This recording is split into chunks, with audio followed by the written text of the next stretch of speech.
Hello, welcome to our This Day program for this Wednesday, January 5th. I'm Paul Ortiz, still filling in for Lisa Hart, so thanks for joining us today in our program. We're actually going to show you a segment we did a couple weeks ago with our Orange County Sheriff, Don Barnes, and Lisa got a chance to talk to him about, some of the things that were happening last year in 2021, kind of a recap. And then obviously some of the things that they're hoping to accomplish this year in 2022. And unfortunately, some of it was discussed yesterday. They did have a couple of bomb scares over here at the hospital across the street. Orange County Sheriff was called out there. And Juanita Skellman had some great suggestions as far as communication between our Orange County Sheriff Department and our own media and marketing department as well, and our general manager's office department, of course. So we try and get that information to you and how we can kind of communicate a little bit better with the Orange County Sheriff Department. But this is a great segment I think you'll enjoy, and that's our Orange County Sheriff, Don Barnes. So we just have one meeting we want to talk to you about, and this is actually at the Towers. And the Towers, of course, is a special place for me. I started working here in 1980 at the Towers, and I know very well about their dining services over there. But they're going to have a meeting this afternoon. That's going to be at 1 o'clock if you're watching our morning or our lunchtime program.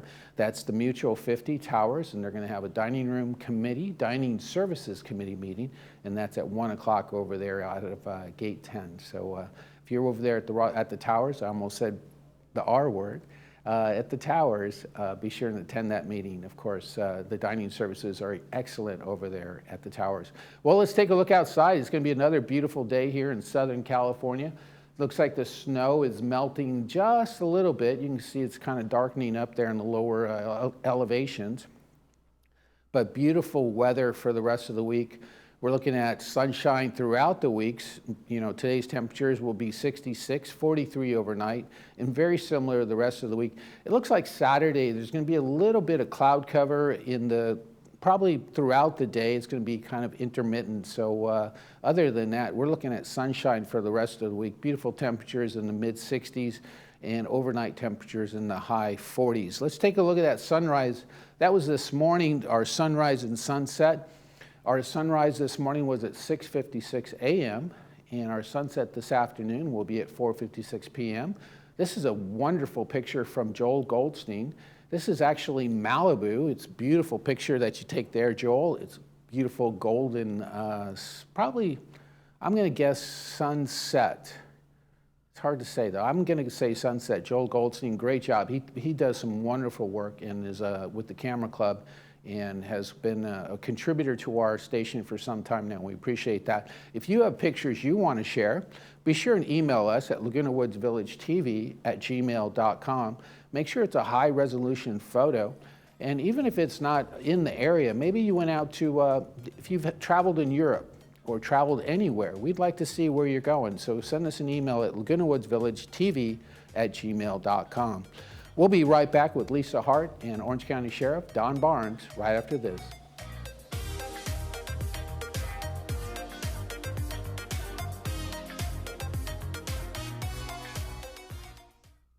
Curious about cannabis for your chronic pain?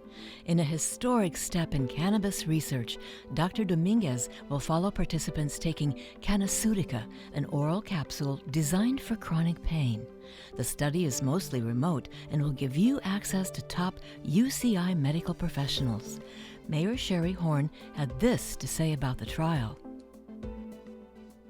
Visit UCICannabisStudy.com today to see if you qualify. At Norm Reeves Honda Superstore Irvine, we want to buy your car.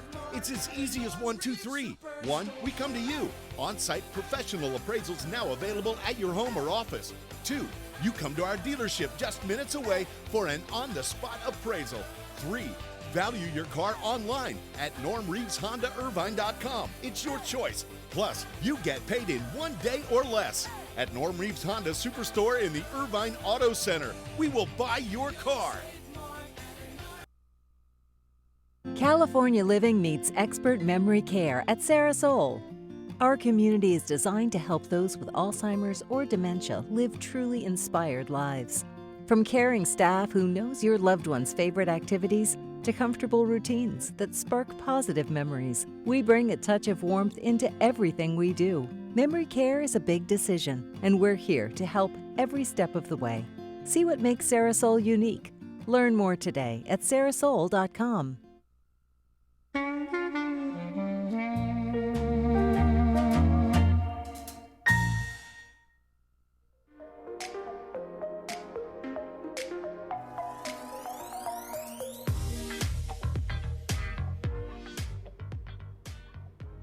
Welcome back. As I mentioned, we have Sheriff Don Barnes here with us today, and he's got a variety of initiatives that he'd like to talk to us about. Well, thank you for coming in.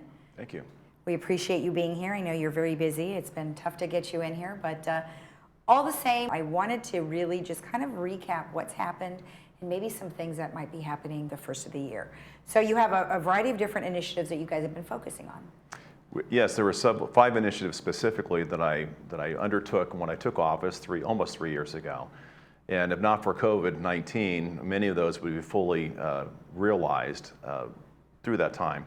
Probably the one that is the most significant for your audience and for the county and really the nation is what's happening with the drug trends that are pouring into this nation over the last several years, and specifically this year. So we've seen an uptake in narcotics trafficking go on for several years. The border issues, obviously lack of security at the border is causing significant challenges in keeping narcotics out of the country. And probably the drug that frightens me the most is fentanyl. And I spoke about this on your program before, and I've been really taking this initiative on to hold drug traffickers accountable for fentanyl trafficking since really about 2016. And we've had several initiatives that we've undertook as a department, really kind of getting out ahead of the fentanyl trend and craze. Going back to 15 was the first time we saw our crime lab, by the way, internationally accredited crime lab, was the first crime lab west of the Mississippi to recognize fentanyl as a narcotic substance. And from that, it's just now skyrocketed. It was really a trend that we predicted would occur and has continued to occur since then. We sponsored for 5 years in a row legislation to be carried by Senator Pat Bates and frequently also by Pat Bates and Assemblywoman Cotty Petra Norris to hold drug traffickers who are trafficking pure fentanyl accountable at the same standards that trafficking heroin, cocaine, and methamphetamine are held to, but that has not made it out of committee, which is really a travesty. And what we've seen over the last 5 years, not only the significant increase in deaths related to fentanyl, but also the quantity of pure fentanyl being trafficked from south of the border, which is really frightening. Just the Sheriff's Department alone, and we have 6 different narcotics initiatives, plus an education program on top of that within the Sheriff's Department. And just the Sheriff's Department, we have seized 388 pounds of pure fentanyl. That's equivalent to 88 million doses of fentanyl. Several things are occurring that your viewers may not be aware of, and I'd ask them to please share this information with your children or grandchildren because it is that significant. Fentanyl being trafficked now is not being sold as fentanyl. It's being clandestine produced into pharmaceutical drugs to make it look like it's other narcotics like OxyContin, oxycodone, Xanax, and other prescription medications, and sold as those prescriptions, although there's no pharmaceutical quality to those prescriptions. They are just fentanyl. They're being clandestine, illicitly produced. So our young adults and children are taking these thinking they're taking a prescription drug or maybe testing or trying drugs for the first time, and they're consuming fentanyl. In some cases, it's just killing them outright, or it's addicting them to opioids, which then brings them back as a future customer for the cartels. So that's really that market plan that they have. In 2016, we started a naloxone program. That's a narcotic antagonist, which is like Narcan. And all of our deputies in the Sheriff's Department carry that in their car. All of our deputies in the jails carry it because we have drug trafficking issues into our jails by criminal enterprise as well. And also our crime lab and our coroner's office also carries it with them as they're investigating these crimes. And we've had hundreds of saves of lives bringing people back from fentanyl or opiate overdose. The overdose numbers though are skyrocketing. Just in that 5-year period that I was talking about, just in Orange County, it's over an 1,100% increase in fentanyl-related deaths. This year, we're probably going to double from last year. We're already over 300, and we have over 300 cases pending toxicology, which have a high probability of coming back to some other factor causing their death, such as fentanyl or opioids. And in the state, it's up 1,600%. Yeah, it is out of control, like you said. Now, one thing I wanted to go back to talk about is where you said these are being disguised as other types of drugs. So drugs being prescription drugs. Where would someone get something like that? I mean, this is black market type stuff, or could you get it from a pharmacy? You can't, right? You can't buy it from a pharmacy. It's not being sold to pharmacies and then being prescribed. Okay. It's on the black market. It's either you can acquire it through known as the dark web, layered encrypted websites where you can get into it and purchase it and have it just sent to you. A lot of our young adults and teens are buying it through social media platforms, and we call it Drug Hub. It's like, you know, having it delivered to your house and consuming it there. Unfortunately, those families that are losing young adults and teens, more often than not, they find their child deceased in their bedroom the morning after, not knowing that they had consumed one of these illicitly produced narcotics. Right, and I remember the last time that we talked about this. This is a highly, not so much addictive, but a high dose. Well, let me rephrase that. You can have a small amount of fentanyl, but it's lethal. Correct? Yes. So what I tell people generally is it's 50 times more potent than morphine. And there's a new variant coming online now that we're seeing called carfentanil. Carfentanil is 100 times more potent than fentanyl, which is 50 times more potent than morphine. So it's just very, very toxic. To put this in perspective for those who may be viewing, if you took a sugar packet, which is a gram, and dumped it out on the counter, that's 500 potential lethal doses of fentanyl. Jeez. Just 2 granules of that is enough to potentially kill somebody. So is it money that is driving this? Because think about it. I mean, from my perspective, is that if you are selling something that is so lethal, it's just killing people. I mean, it's not like they're coming back for more and more. So Sure. what's driving that? Well, it's both. There's an economy within the narcotics trade. There's supply and demand. As long as there is a demand for narcotics north of the border, which is why we're so heavily focused in our jails on getting people into sobriety, because if we can lock them out of our jails into sobriety, then their chance of relapsing and returning to jail is significantly reduced. I'll cover that topic just in a moment. Okay. So it is exactly that. There's an economy that drives it. Fentanyl is cheaper to produce than heroin is to produce. It's easier to traffic because 1 kilo is equivalent to 50 kilos of heroin, and the penalties are less in the state of California for trafficking pure fentanyl. So we're actually incentivizing the drug trafficking organizations or the cartels to traffic pure fentanyl because the risk is much greater and the profit is much more. The addictive qualities in fentanyl is really where the hook is. So getting people addicted to come back as future customers is worth the risk of those few people or those people who may die on it. They're really trying to build their customer base. So much so that we're seeing marijuana-laced fentanyl now on the market. Marijuana that's laced with fentanyl to get people addicted to the chemical substance and move on to more addicted narcotics. That is frightening. It really is, because we don't know what we're getting. But it's better to go to a pharmacy or a trusted doctor of some sort rather than going off the market or taking it from someone else, for sure. Sure. There's those legitimate narcotics such as oxycodone, OxyContin. They do have an addictive quality to them, but they are now being very much more controlled than they were in years past. And through a doctor, through legitimate pain management is an appropriate use. But pain management means when you're having extreme pain. Me personally, I rarely even take Tylenol. I try to stay off of substances just to make sure that, not that you can get addicted to Tylenol, I just think your body has a way of getting through those things. And that's just me personally. I'm not saying other people can't use those things. Right. But when you're getting prescribed something that's so addictive, like OxyContin, oxycodone, or one of those other Percocets, they really need to be controlled and managed well when you're consuming those. And that's been at the forefront of many of my discussions with a lot of the doctors and hospitals around town, is that they really are becoming more of a pain management education process, especially if you are having some type of a surgery and you are in pain, for sure. So that's definitely in the forefront. Now, you mentioned that Pat Bates, there was some legislature that is in the works but hasn't moved forward yet. What can our viewers do to help that move along?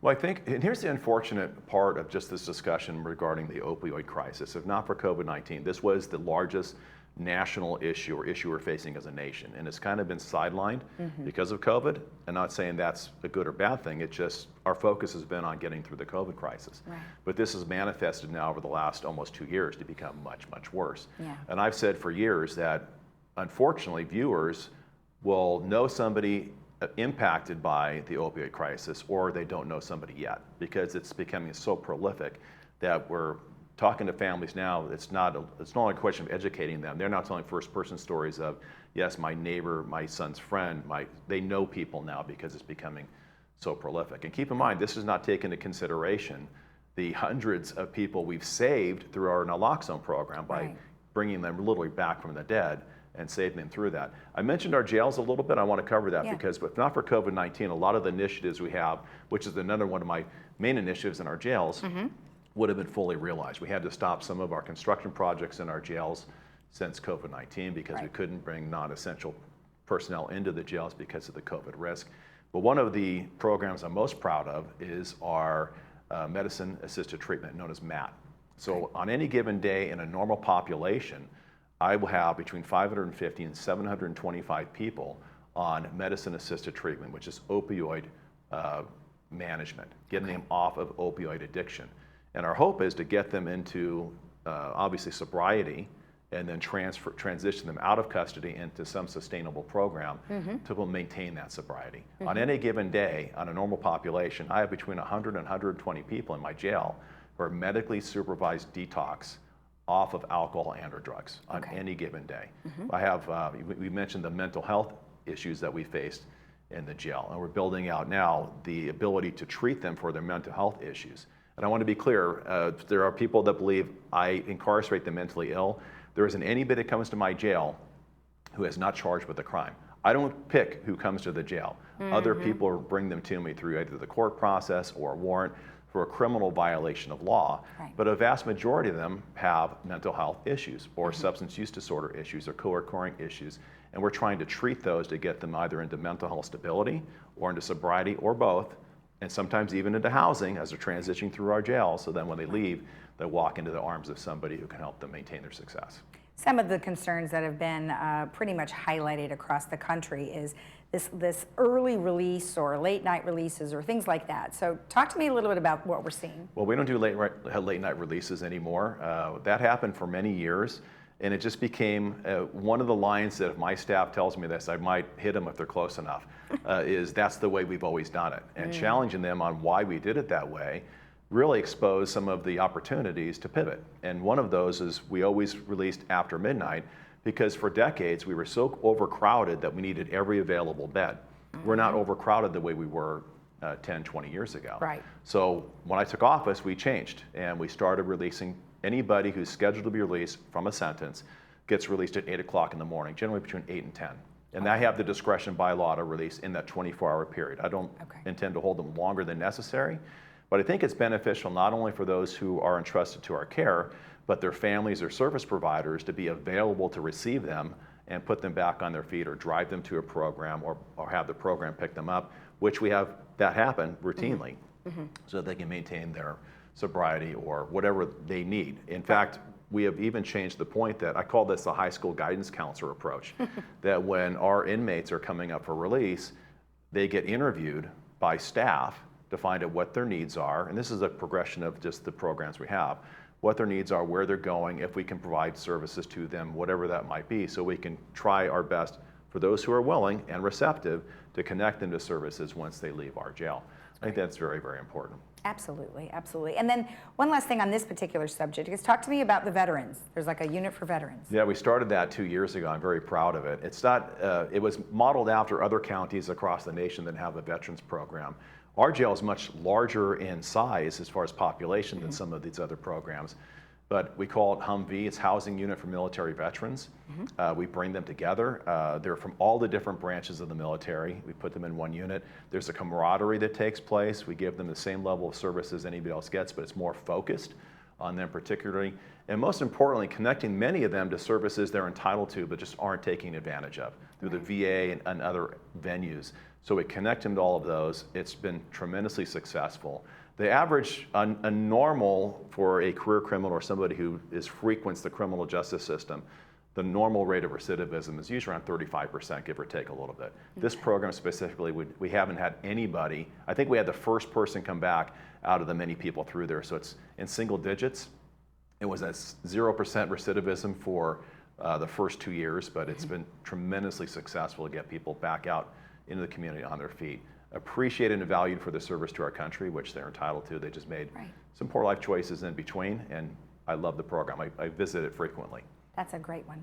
That's awesome. All right, let's talk about some other things that have been highlighted. I swear, you turn on the TV and there's always something, right? Yes. Smash and grab and protecting our community. What do we need to know about all that? Well, that's a difficult one because I think that there are a lot of opportunistic shoppers taking advantage of not only, I think some of the political environments that have been created, and not to make this a political session, but some of these very lenient public defenders that have refused, district attorneys that are almost acting like public defenders who are apprehensive or reluctant to prosecute some of these crimes. So it shouldn't be really alarming or surprising to see people acting out in these areas where there's a lack of accountability. I can tell you in Orange County, I'm a little unique. As I mentioned, I have capacity in my jail, so if you come to Orange County Jail, you're going to serve your sentence. We don't do early releases because of the congestion, and I think we still have a county that holds people accountable for crime. Yeah. I have an excellent relationship with the other 21 chiefs of police in Orange County, and we have a holistic strategy in dealing with things just like this, the smash and grabs, the organized crime. I'm not going to tell you what it is because that's my playbook and I'm not going to let you peek. But if there is that intent to come to Orange County and commit a organized crime like we're seeing on the TV, we have a plan and we'll have a response for those people.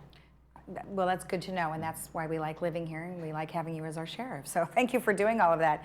Let's talk a little bit about some of your other things that you have on here. You've got an enriched partnership. What is that? Well, I love this. This is the part I love the most about what I get to do, and that's really building bridges with members of our community. I have several that I've started while I've been sheriff. Some existed before. My favorite is the Interfaith Council. We have relationships with all the different faith traditions in Orange County. This was started years ago by Sheriff Hutchins and myself, and I loved it because it was really, if you think about what happened in Minneapolis with George Floyd and you have this uprising, that's too late to build relationships. You have to have those relationships established long before you need to have the collaboration and work with the communities that are impacted. And rightfully so, communities like Minneapolis were impacted by that event. And it impacted everybody across the United States.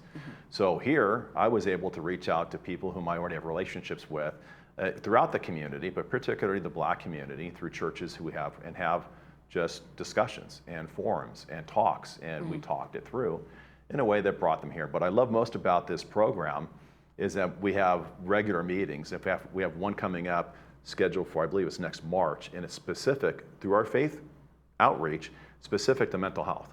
So we're gonna have a mental health summit with our faith traditions through all the different churches. It's aimed at the places of worship, whether it's synagogue, temple, mosque, or whatever it might be to be able to know how to address mental health within their congregation. So they can treat that appropriately at a much lower level, really before it manifests into a violation of law. That's one of my great ones. I have a Black community council as well. I have a Latino or Latinx community council that started as well. That's been in existence for some time.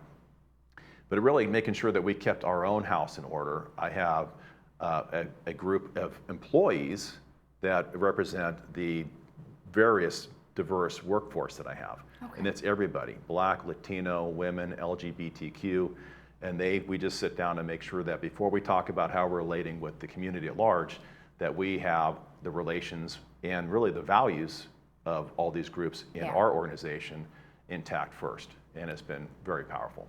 That's great information. Now, of course, let's look into 2022. Obviously, you're going to carry many of these programs through, improve on them or expand them or whatever the case might be. But one thing I think you've always definitely done is, as you have here, maintain culture of integrity and professionalism.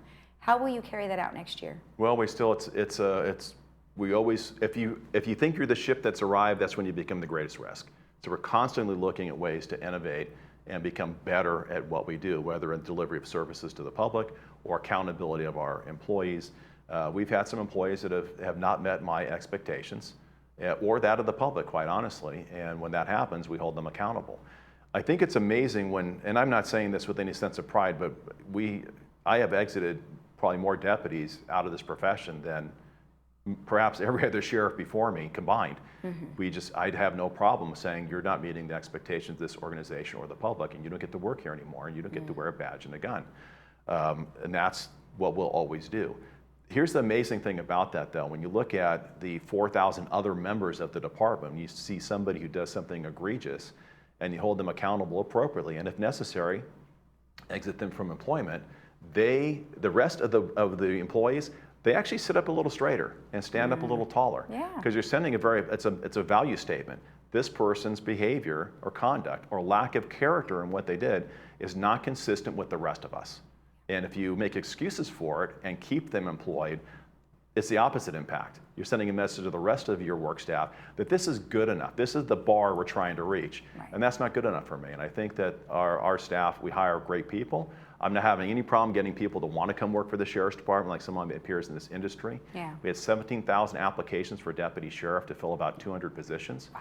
So I'm in a very unique position as far as recruitment and retention. I'm very proud of the work that the people in my organization do. Well, you are doing a great job. We appreciate you coming in and sharing Thank the you. information with us. Thank you very much. Thanks for having me. You're welcome. And we'll be right back after this.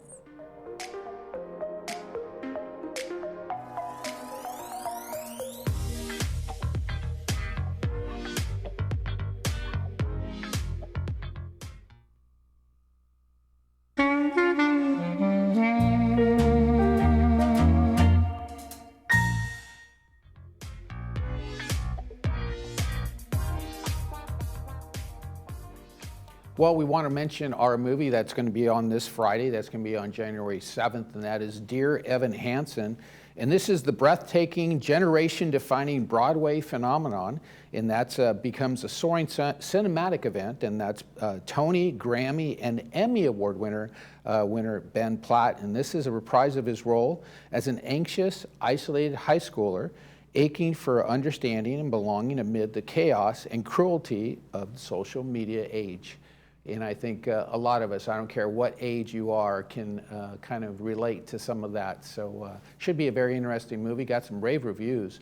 So we're looking forward to bringing that to you at 2 o'clock on Friday, and then of course at 6 o'clock as well. And that is sponsored by Advanced Ear Care. Well, let's take a look outside and see what that weather's like in the last few minutes. It looks like it's still going to be another beautiful day here in Southern California. Temperatures will be into the mid to high 60s. A little cooler on Friday, but as the weekend turns around, looks like Sunday will be a beautiful day. But again, we have beautiful days for the next week or so. I don't see any rain in the forecast in the next coming week, so we'll see what the weather does here in the next 6 to 7 days or so. Well, that'll do it for our program for today. I thank you for joining us for our program. Be sure and tune in tomorrow. We're going to have Lisa Hart with us, and she's going to be talking with Paul Calacchio, and they have a new transportation medical vehicle that they'd love to share with you. And she's going to be talking with him, and that is with RadNet. And also, we're going to have the Wine Lovers Club. And they're going to be talking to Lisa about some of the things that they're a part of. So be sure and join us tomorrow on our program. I'm Paul Ortiz, and thanks for joining me today. Enjoy the rest of your day right here in Laguna Woods Village.